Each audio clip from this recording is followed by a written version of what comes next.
Hello guys! Today is October 17 na and bukas Friday na. Grabe guys. Sorry hindi ako nakapag-vlog simula nung Monday. Ngayon na lang kasi gusto ko man pero hindi na kaya rin ng time ko. Tsaka pagod na ako ganon. Kasi guys super dami talagang pinapagawa sa amin. Mga assignment pagka-uwi. Lalo na yung lecture super dami. May mga PT na rin kami, ganyan, written works, tapos palagi nag-review, tapos lalo na meron kaming practice para sa Zumba, culminating namin sa MAPE, ngayong second quarter, bago yun mag-hip-hop, kasi sa third quarter hip-hop. So, wala na akong time guys, and pagod na rin. Anyway guys, this video will be another a day in my life. Samahan nyo ako bukas ng buong araw kasi medyo marami-rami din yung gagawin ko kasi kanina pala, kwento ko na, sumali ako sa journalism na naman. So, kaninang 1 to 3 p.m. pumunta kami doon sa may first floor kasi merong feature writing doon, discussion, tapos gumawa rin kami ng halain namin. Sa Filipino category ako. And bukas naman, magigising ako na maaga kasi may isa akong sinalihan guys sa journalism ulit. Yung script writing and radio broadcasting. Tatry ko lang kasi parang nahihilig ako sa ganun. And then after nun, 11, yun na yung awarding, closing program na. Kasi 3 days yung journalism dito sa amin. 2 lang yung sinalihan ko. And ngayon guys, nag-review ako ng 3 subject. Tingnan nyo guys, ang dami kong ginagawa. Nag-review ako ngayon sa English, Science, and TLE. Sa 3 subject na yon. So, tapos na ako sa 2.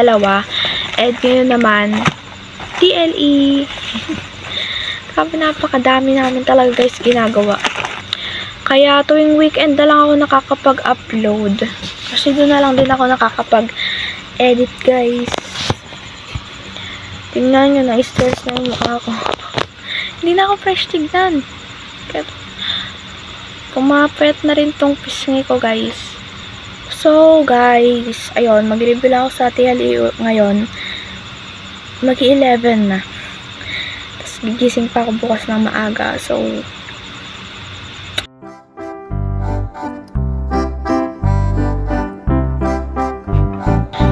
hello guys, it's currently 7:30 AM. So, papunta na ako din yan. 8:00 yung start ng radio broadcasting. So, hintayin ko lang si kuya. Tapos ngayon, nag-medyas ako. Doon na lang ako guys magla-lunch kasi wala nang time. Pero kumain naman na ako. Naalala nyo pa to guys, yung binili ko before mag-bakasyon yata or bakasyon. Sulit to guys, effective sa akin. Medyo pumuti-puti ako. Ngayon lang ako umitim kasi nagkaroon nga ng pasok. So, lakad-lakad kasi minsan. And, mainit. Meron pa guys, pero unti na lang. Ayan, pati yung iba.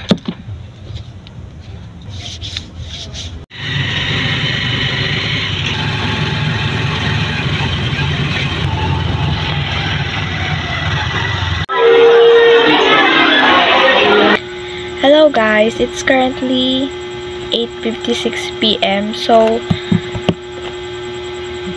may gagawin lang ako na isa kasi pagod na rin ako kaya bukas ko na lang gagawin yung mga kailangan pang asikasuhin. Pumayat na pala yung pisngi ko talaga. Oh. Anyway guys, sorry na naman dahil hindi ako nakapag-film dun sa school masyado. As in, konting-konti lang kasi hindi ko na rin mahawakan yung phone ko dahil super busy na. Pero kwento ko na lang sa inyo mga nangyari. So, after sa radio broadcasting, kumain muna ako, siomai rice. Tapos 11, nandun kami sa gym para sa closing program and sa awarding. So, may good news ako sa inyo guys. Bali, una guys, with honor ako nung Monday pa, in-announce. Nagkulang ako ng average na isa kasi 94 yung average ko. Kulang ng isa para mag-with high. Ito guys. Tapos, 3rd place din ako sa feature writing. May kasama din tong certificate. Pero hindi ko sure guys kung kasali kami na ite-training para sa division. Kasi last time, nung grade 8 ako nun, first place ako sa my feature writing nun. Pero ako lang yata mag-isa yung tinraining. Di ko lang sure kung ngayon pati kasama yung second and third. And ngayon, yung isa kong gagawin is yung lecture sa may ESP yata. So, yun guys lang gagawin ko kasi pagod na ako. Gusto ko na matulog. Ito guys, yung bag ko. Color white. Super busy ko talaga ngayon guys. Wala na akong time sa ibang gawain. Babawi na lang ako guys sa pag-film. Pag hindi na talaga ako busy. Tapos sa pag-upload. Tapos na kami sa first quarter. So, dito na sa second. And meron naman na kaming topic. Yung una is makataong pagkilos. Then, etong pangalawang topic yung... Ay, hindi. Pangatlo pala. Pangatlong topic yung sinusulat ko ngayon. Sa mga subject na hindi English language, nagke-cursive ako kasi mas nadadalian ko yung cursive guys. Pero minsan wala din sa mood yung kamay ko kaya pumapangit din yung pagsulat ko ng cursive. Pero meron namang time na maganda.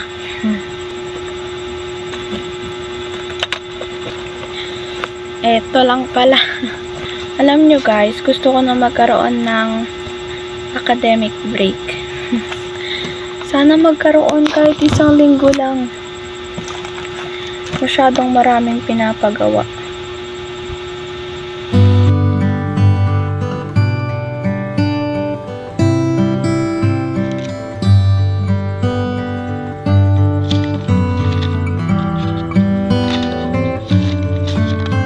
Hello guys, today is October 19 and Sabado na. So, ganito itsura ko guys kasi para akong bagong gising. Tsaka nakapony ako. Yung Sabado guys, ginagamit ko para makapag-ayos ako ng sarili, tapos yung mga schoolworks, and lalo na yung sa mga gawaing bahay dahil tuwing weekdays, wala akong nagagawa kahit isa. Ay, hindi naman talagang wala akong nagagawang gawaing bahay. Meron, pero hindi talaga gaano kasi super busy talaga.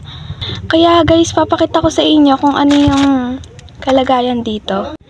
May mga damit dito na bagong laba and yung dito naman is lalabahan ko mamaya. Tapos wala pa dito yung ibang damit, nandun pa, hindi ko pa naayos. Pagdating naman dito, inaayos ko yung bag ko, yung mga laman, kaya kalat-kalat lahat ng mga papers and inaayos ko rin yung loob nito kasi naghahanap ako ng bagong mga papers kasi ubos na yung mga papel ko. Konti na lang to. Bago ako maglaba guys ng mga damit ko tsaka medyas, ayusin ko muna yung mga gamit ko sa bag. Nagkaubusan na rin kasi ng mga lengthwise tas crosswise, so gagamitin ko na to. Thank you po ulit, Lay Navarro. Naguguluhan nga ako kung dadalhin ko to lahat or kukuha lang ako eh. May kasamang ballpen.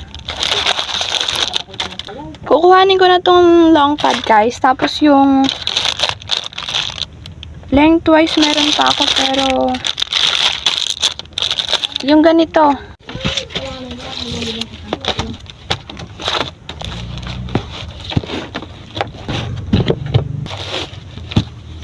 Hello guys, it's currently 8 PM na. Ngayon pa lang ako gagawa ng mga assignment tapos ibang schoolworks na hindi ko nagawa kanina. Kasi natulog ako, ano yata yun, magwa-1 hanggang 3 or 4 PM. Mahaba-haba rin kasi naantok ako guys. Tagal ko ring palaging late natutulog dahil marami kaming ginagawa sa school. Mga schoolworks pag-uwi. Ang una kong gagawin is yung sa may TLE kasi sa bond paper ay papakita ko muna pala sa inyo dala ko. Meron ako ditong notebook ng TLE tapos AP. 2 ballpen na sign pen. Kasi kailangan ko to, mag-drawing ako. Ballpen, pencil, pambura, tong clipboard, tapos bond paper, and ilang mga pang-design lang din. Nahulog. So, ang una kong gagawin is yung drawing sa my TLE kasi parang magpe-plating kami gamit lang yung bond paper. Ida-drawing naman dito yung ayos ng plato, tapos meron siyang dish dito, vegetables. Parang ida-drawing lang namin, ganun. Ayun, sa Friday, meron na naman kaming gagawin sa TLE, practicum. Pero, hindi ko lang sure kung may lulutuin pa kami doon. Parang wala. Kasi ano yun, salad. Vegetable salad. Tapos, 2 kasi yun, vegetable salad. Then, yung puree. Hindi ko alam yung pronunciation. Madami-dami na yung lecture namin dito sa TLE. Kasi, parang PT din namin to. Hindi ko alam kung written works or PT. Pero kasama siya sa grading. And, meron na akong margin. Dito kasi sa mga nauna ko, wala. Ay.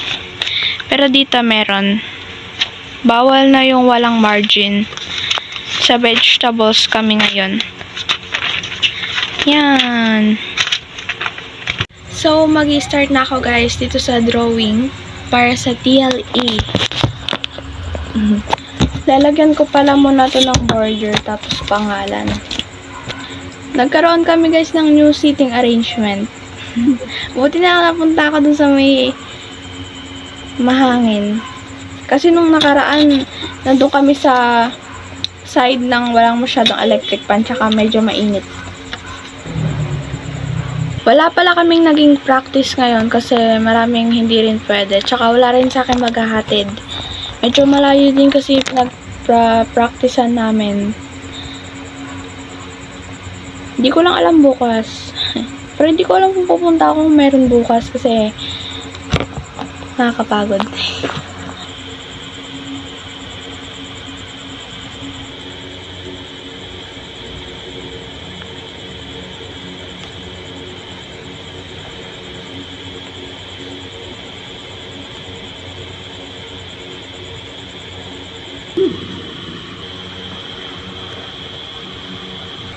Hello guys! Mag-10 na yata.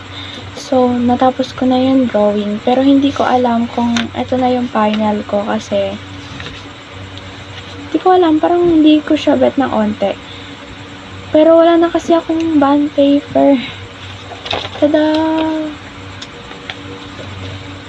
And ngayon naman, pinakalas kong gagawin ngayong gabi is yung sa AP, yung mga activity. Kasi yung activity kada sa mga module yata is PT namin. Kaya kailangan gawin. Medyo marami guys yung activity sa module 2 ngayon. Sabay na mabilis na pagbabagan guys.